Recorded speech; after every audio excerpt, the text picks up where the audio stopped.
Le monde peut être parfois plein de dangers. À l'ICEP, on appelle ça les risques chroniques, sous-sol ou accidentels. Dans le premier cas, l'Institut Wallon identifie et analyse une exposition répétée qui s'installe dans le temps, sans effet immédiat sur la santé de la population. En termes de risques chroniques, on s'intéresse à pas mal de risques différents qui sont par exemple les problèmes liés à l'asbeste, les champs électromagnétiques, principalement ceux liés aux antennes GSM, les risques du sol et du sous-sol, d'essayer de déterminer ou d'évaluer le risque d'effondrement par exemple, les risques qui peuvent être liés aux nanoparticules, les expositions à certains types de substances nocives telles que les pesticides ou les perturbateurs endocriniens. Ces dangers potentiels s'ajoutent aux risques accidentels, plus soudains, voire explosifs.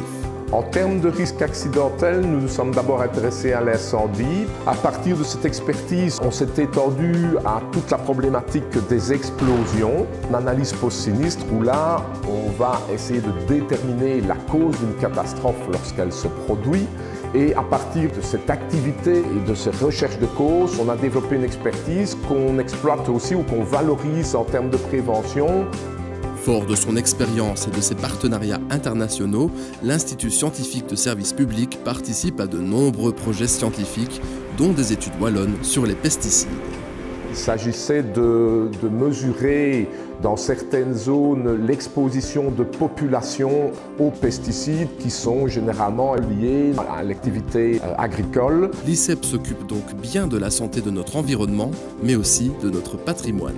Donc c'est un peu une surveillance ou un diagnostic de l'état de dégradation, peut-être dans le temps, aussi de certains types de bâtiments ou de constructions qui ont une valeur patrimoniale. Car mieux vaut prévenir que guérir.